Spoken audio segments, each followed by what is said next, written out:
ಎಲ್ಲ ಗಣ್ಯ ಮಹನೀಯರೇ, ಶಿಕ್ಷಕರೇ, ಗೌರವಾನ್ವಿತ ಶಿಕ್ಷಕರೇ, ಪೋಷಕರೇ, ಪ್ರೀತಿಯ ಮಕ್ಕಳು, ತುಂಬ ಸಂತೋಷವಾಗ್ತದೆ ಈ ಶಾಲೆಗೆ ಬಂದು. ಬಹಳ ಒಳ್ಳೆಯ ಶಾಲೆ. ನಾನು ಮುಂಚೆ ಬಂದಿದ್ದೇನೆ 2-3 ಸಲ ಈ ಶಾಲೆಗೆ. ನೀವು ತುಂಬ ಭಾಗ್ಯವಂತರು, ಪುಣ್ಯಶಾಲಿಗಳು. ಇಂಥ ಒಂದು ಒಳ್ಳೆಯ ಶಾಲೆಯಲ್ಲಿ ವಿದ್ಯಾಭ್ಯಾಸವನ್ನು ಮಾಡ್ತಾ ಇದ್ದೀವಿ. ಇಲ್ಲಿ ತುಂಬ ನುರಿತ ಒಳ್ಳೆಯ ಶಿಕ್ಷಕರು ಇದ್ದಾರೆ. ಶಿಕ್ಷಕರು ಶಾಲೆಯ ಬೆನ್ನೆಲುಬು. ಅವರು ಒಳ್ಳೆಯದಾದರೆ ಶಾಲೆಯ ನಿಮಗೆ ಒಳ್ಳೆಯ ಸಂಸ್ಕಾರಗಳು ಸಿಗ್ತದೆ. ಇವತ್ತು ನಿಮ್ಮ ದಿನ, ಮಕ್ಕಳ ದಿನಾಚರಣೆ ಬಹಳ ಮಹತ್ವವಾದಂತಹ, ಅಭೂತಪೂರ್ವವಾದಂತಹ, ಅಮೋಘವಾದಂತಹ ದಿವಸ ಇವತ್ತು. ವಿಶೇಷ ದಿನ ಮಕ್ಕಳ ದಿನಾಚರಣೆ. ಮೊತ್ತ ಮೊದಲಾಗಿ ನೀವು ಎಲ್ಲರಿಗೂ ಈ ದಿನ ಮಕ್ಕಳ ದಿನಾಚರಣೆಯ ಆರ್ಥಿಕ ಶುಭಾಶಯಗಳನ್ನು ನಾನು ಸಲ್ಲಿಸ್ತೇನೆ.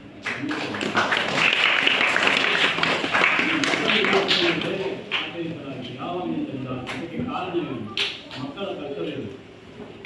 ನಮಗೆ ಮುಂಚಿನ ಮೊದಲ ಪ್ರಧಾನಮಂತ್ರಿ ಪಂಡಿತ್ ಜವಾಹರ್ಲಾಲ್ ನೆಹರು, ನಮ್ಮ ದೇಶದ ಪ್ರಧಾನಮಂತ್ರಿಗಳಾಗಿದ್ದರು. 17 ವರ್ಷ ಕಾಲ. ಅವರಿಗೆ ಮಕ್ಕಳೆಂದರೆ ಜೀವ, ತುಂಬ ಪ್ರೀತಿ ಇತ್ತು.